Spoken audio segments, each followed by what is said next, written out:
More warnings about Russians in the North American power grid. The U.S. Department of Homeland Security announces formation of a National Risk Management Center. Costco's preparation may have rendered the shipper more resilient to the cyber attack it sustained. Congress worries over election hacking and deep fakes.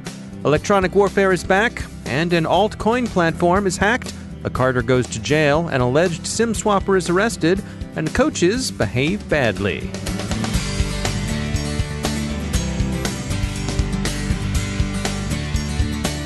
A few words from our sponsor, Cylance. They're the people who protect our own endpoints here at the CyberWire, and you might consider seeing what Cylance can do for you. You probably know all about legacy antivirus protection. It's very good as far as it goes, but guess what? The bad guys know all about it too. It will stop the skids, but to keep the savvier hoods hands off your endpoints, Cylance thinks you need something better. They've just introduced version 2.3 of Cylance Optics. It turns every endpoint into its own security operations center. Cylance Optics deploys algorithms formed by machine learning to offer not only immediate protection, but security that's quick enough to keep up with the threat by watching, learning, and acting on systems behavior and resources. Whether you're worried about advanced malware, commodity hacking, or malicious insiders, Cylance Optics can help. Visit Cylance.com to learn more. And we thank Cylance for sponsoring our show. Major funding for the CyberWire podcast is provided by Cylance. From the CyberWire studios at Data Tribe, I'm Dave Bittner with your CyberWire summary for Tuesday, July 31st, 2018. Warnings about Russian compromise of the U.S. power grid continue. Again, nothing has happened yet to disrupt electrical power generation or distribution, but it's worth noting that the cyber battle space seems to have been prepped. Attacks that destroy equipment are more worrisome than are attacks that amount to short-term power outages. As Control Global's Unfettered blog points out, one hopes the power industry takes preparation to heart. The U.S. Department of Homeland Security is announcing today the formation of a National Risk Management Center. Secretary Nielsen introduced the center during a government-sponsored conference in New York City. It's seen as a response to growing recognition that cyber attacks by sophisticated nation-state adversaries can cause systemic failure across society at large. One of the critical infrastructure sectors of most concern is, of course, the power industry. DHS personnel will work both in a new headquarters and embedded with industry partners. Here's one encouraging story about the benefits of preparation. The cyber attack that hit shipping firm Costco at its Port of Long Beach terminal seems to have been contained and overcome without significant operational disruption. The Journal of Commerce credits this to Costco's advanced preparation for dealing with just such an attack. Go and do likewise, power industry. When a lot of people hear critical infrastructure, they think about the electrical grid. That's Mark Orlando. He's Chief Technology Officer with Raytheon's Cyber Protection Solutions Group. Critical infrastructure encompasses far more than that. Everything from life safety systems and telecommunications to oil and gas systems to many, many other industries. So it's a very large space to protect. And unlike the IT world, the information technology world, there's not a lot of standardization in that domain, in the critical infrastructure domain. So understanding the threats, how we can gain visibility into those threats, and then how we can defend that infrastructure is much more of a challenge than it is in the IT world. Well, let's walk through some of the steps that would be taken if someone were looking to do us harm from a critical infrastructure point of view. Where do they begin? Right. So the first step in any attack is reconnaissance. And in most cases, reconnaissance does not involve touching or connecting to the target system. It involves gathering information, doing research about the target system, doing research about the organization in which that system resides, organizations connected to that organizations. So suppliers, research into who the business partners or suppliers, or in some cases, the customers and users of that system, where they reside, how data traverses those different environments, how control systems interact with that target system, really attempting to understand not only how that target system works, key pieces of information like the manufacturer, if it's running any kind of software, what kind of control systems are in place, but also how it's situated within the environment. So, for example, if we're talking about a control system in the electrical grid, power distribution, for example, is that system connected in any way to an IT network where you might have user systems? Are there supplier networks where you might have a third party coming in to do maintenance on that system? These are all things that an attacker will attempt to uncover during that research phase. And so once they gather the information that they think they need and they move on to actually starting their attack, what happens then? In most of the successful attacks that we've seen, it's actually a chain of attacks where an attacker is hopping through various systems, various networks to get to that end state, that end target. In many cases, that involves compromising, again, either a third-party network, like a supplier network. It involves, in many cases, targeting users with social engineering attacks like spear phishing, for example, to gain unauthorized access to those third-party systems. And then from that point, jumping off and pivoting and looking for a way into that operational network where you can connect more directly to that target system. These systems are quite often one-offs, and I could see there being two sides to that. I could see that being, for both the attacker and the defender, it could be a roadblock. Absolutely. Not only for the attacker and trying to gather information about a system that may not be as well documented, but also, as you said, for a defender, it's also a significant challenge. Because now we have to come up with a good way to instrument these systems so that we can understand when someone is gaining access, when someone is causing a troll system, for example, to send a signal to another system that might not be expected, but might otherwise look normal. Instrumentation and making it so that we can detect these kinds of activities is also quite a challenge.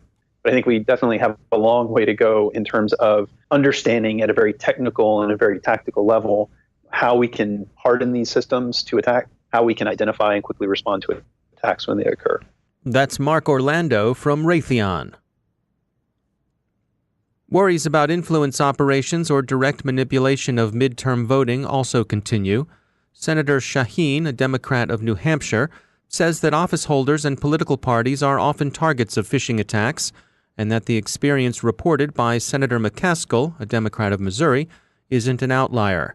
Other senators are interested in seeing what can be done about deep fakes, convincing but concocting video, audio, or imagery that are thought to be the future of influence operations and black propaganda. The U.S. Army is undergoing one of its periodic rediscoveries of the importance of electronic warfare.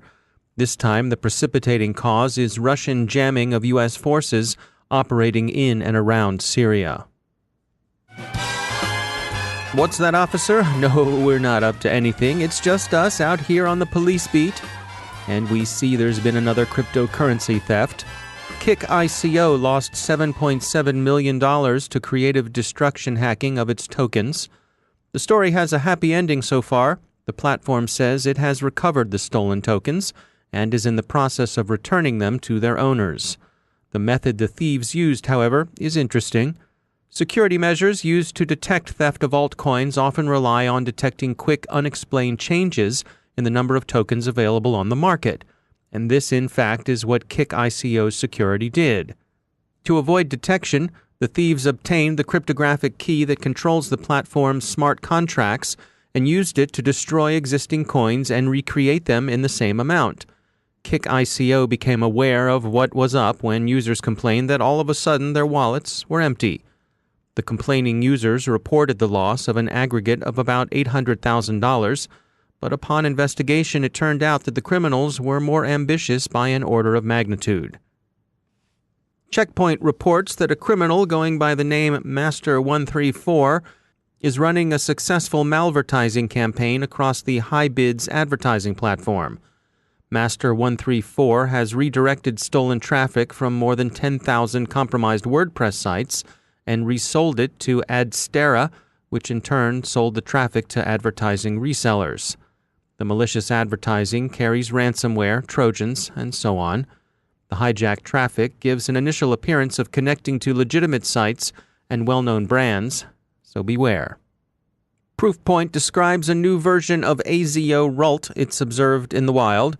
AZO-RULT is an information stealer and downloader first noticed in 2016, where Proofpoint found it as a secondary infection of the Chthonic banking Trojan. This version retains the original functionality but seems improved in every respect. Shortly after it appeared on the black market, it was seen distributing Hermes ransomware. As an effective downloader, it can of course be used to install any variety of different payloads. Russian debit card fraudster Mikhail Molyikin, who took a guilty plea back in 2016, has been sentenced. The judge presiding over his case in the U.S. Federal Court for the Central District of California called his crime reprehensible and sentenced him to 70 months in prison.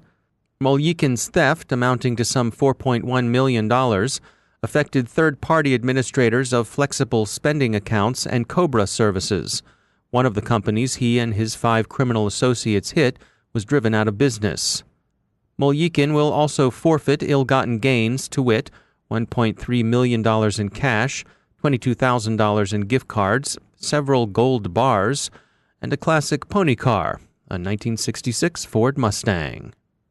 California police have arrested one Joel Ortiz, a college student from Boston, on charges alleging that he used SIM swapping to hack phone numbers and thereby steal more than $5 million in cryptocurrency. He faces 13 counts of identity theft, 13 counts of hacking, and 2 counts of grand theft. The San Clara County DA invites any other victims to come forward. This is grand theft, but there's petty larceny stuff out there too. If you're a parent hoping to expose your child to good values, hard work, fair play, and so on, by getting the little nipper involved in high school athletics, think twice before sending your child to Braden River High School in Manatee County, Florida. The county school district has announced the results of an investigation into Braden River's football program. They concluded that coaches at Braden River accessed an online service that stores video of high school football so colleges can see prospective players. Other high schools aren't supposed to have access to the system, but this particular coaching staff is said to have watched practice video from 4 rival schools. The penalty, if any, has yet to be determined. But who do these guys think they are? The New England Patriots? With all this, it's pleasant, finally, to close on a positive note.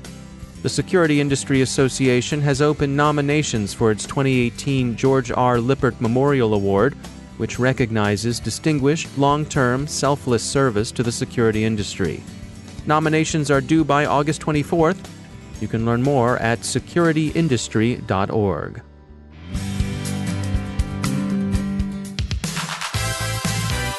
And now a word from our sponsor, Observit.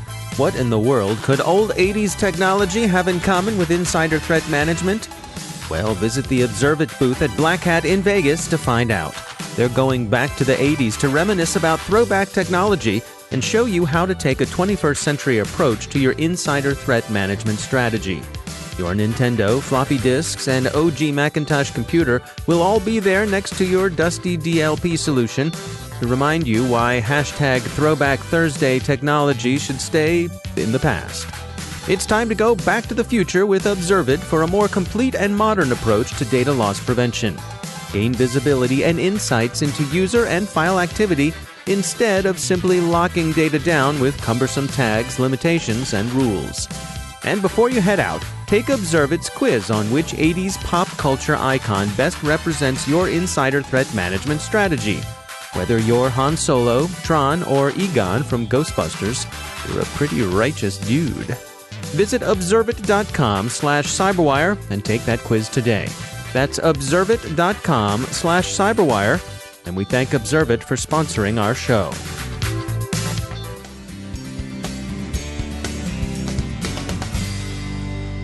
And joining me once again is Johannes Ullrich. He's from the SANS Institute and also the host of the ISC Stormcast podcast. Johannes, welcome back. You wanted to talk today about TLS 1.3. What do we need to know about this? Yeah, thanks for having me again. And well, TLS 1.3 is sort of in the final stages of actually becoming a real thing. The standard has been finalized and it starts to show up in different implementations now. Now, the problem here is that according to some people, TLS 1.3 really pushes things a little bit too far when it comes to privacy and encryption, making it very difficult for a lot of devices that have to intercept TLS to actually do their job. Now, that's always controversial, of course. Now, why would you have to intercept a TLS? Well, for example, load balancers have to, or many companies have systems that check for data exfiltration and such. And of course, they have to intercept TLS. Now, with TLS 1.2, it wasn't really too difficult to set up a proxy that will take care of this. TLS 1.3 makes this really difficult because, well, it makes TLS faster. In TLS, the way we use it right now, it takes about sort of 4 or 5 round trips to actually negotiate everything, set up the TCP connection, and set up TLS. With TLS 1.3, we set up the TCP connection and in some cases, ideally, the TLS connection at the same time, which really cuts down this entire round trip problem. So, well, on the other hand, now we don't have TCP and TLS separated, and that really breaks these proxies. So lots of problems coming down the pipe here for a secure device that really try to figure out if you're going to a malicious site or if you're exfiltrating data. Now, just to back up a little bit, TLS stands for? Transport Layer Security, and it's really sort of the newer version of SSL Secure Socket Layer. So that's what we usually use with HTTPS when we are going to a secure website. So what do you suspect the consequences are going to be of this rollout?